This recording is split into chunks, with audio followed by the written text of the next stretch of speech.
I wasn't even farming this for a video. I was killing green dragons when both vestiges dropped at once, and one of those vestiges makes the Ring of Recoil. It reflects 50% of the damage you take back to the attacker, which means, in theory, you don't need a weapon. You just need to survive. So the question stopped being, can this work? And became, how far can I take it? Velgar has 3,000 health, and if this ring works the way it says it does, I shouldn't need to hit him even once. So I needed some proof of concept.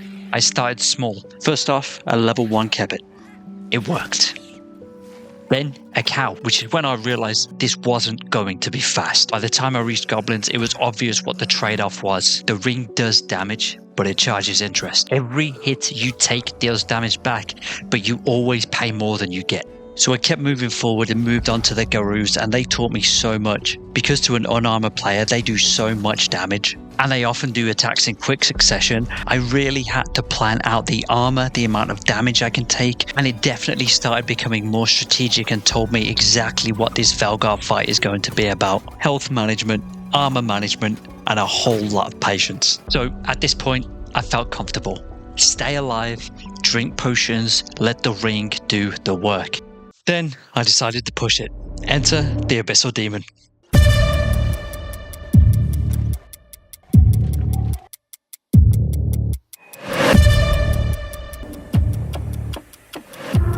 And honestly, it was working. All I had to do was stay alive, not take too many hits in a row, and slowly but surely the Abyssal Demon would kill itself. So things was going great. Until it wasn't. A goblin joined the fight, then a poison rat, and suddenly I wasn't testing a mechanic anymore. I was watching everything collapse.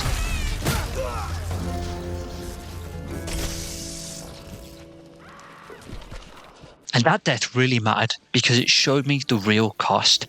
Velgar, as we know, 3,000 health.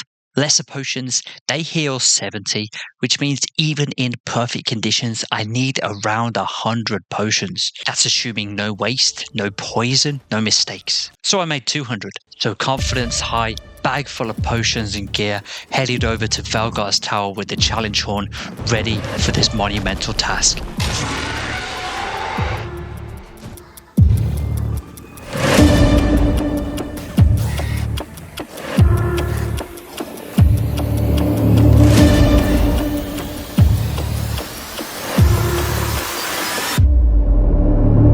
The rules of engagement were simple.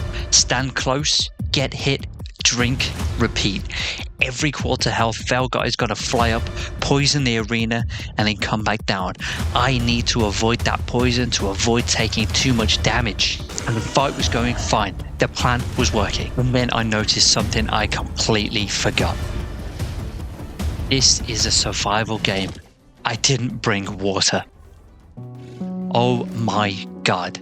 Such a noob mistake. How could I forget to even bring water along? So many other things going on in my mind. I forgot about the most simplest things. Hydration. I could have pushed on, but dying at the end would have wasted everything. All these potions, I didn't want to risk it. So I jumped. Losing the fight was better than losing these potions. And after a few more back and forths with Velgar wasting resources and being sent back to my home in Bramblemead every single time, if I controlled my armor properly, I could control how much damage he dealt. That's going to save me so much in potions. I could get him to do 69 damage per hit. That's one potion, one hit, repeat. That makes the fight so simple, and it just involved wearing the paladin helm and paladin platelets. I had the plan. It was slow, but it was stable. And that's what I needed at this point.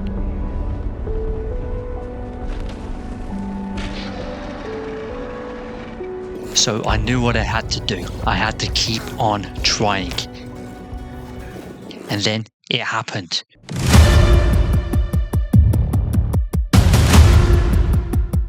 First phase done.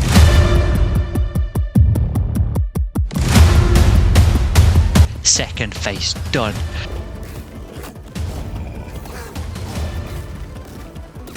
Third phase done.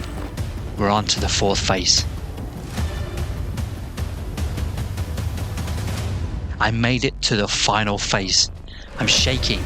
It's been a 15-minute fight so far. Even on this fourth phase, something happened which I knew was going to happen. I got poisoned, but I referred to my training. I planned for this, prepared for it, just took the anti-poison and moved on. Everything was fine. I was ready to end the fight. And then it happened.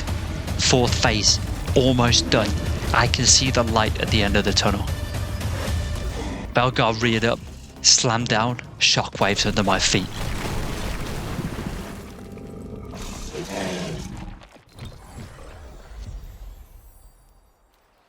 I died. At the end.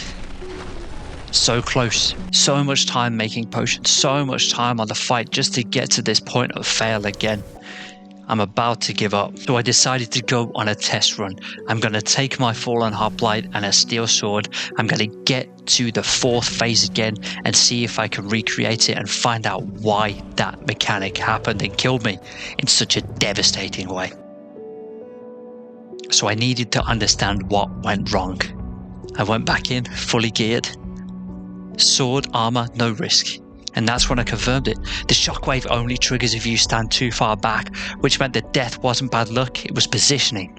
And that's perfect, because that's something I can fix. That's something I can work on. I took a couple of days off and I just couldn't get this challenge out of my head. So I rebuilt 250 potions made for one fight. This time, I played it safe. I was going to bring my armor for the final phase just in case he did that again.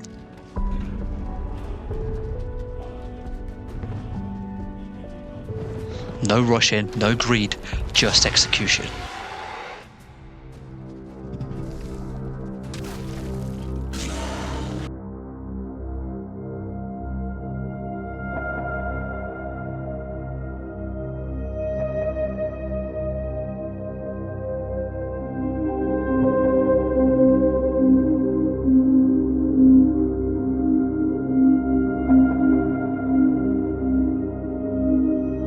And 15 minutes later, I was back on the final phase. No poison, no mistakes, and I'm here. I'm ready. I'm ready to finish this fight.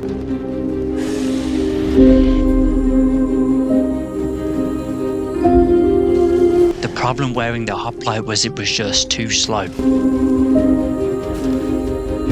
So I decided to risk it all. I'm going back to the paladin and I'm going to finish what I started.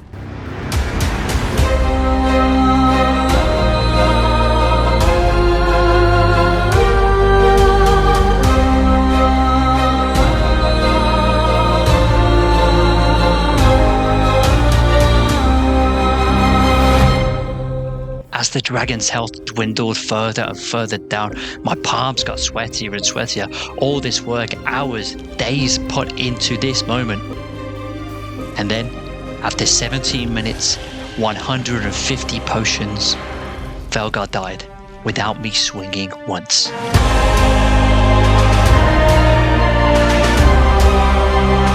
The Ring of Recoil did its job. It's not overpowered, it's slow, it's expensive, and it punishes mistakes.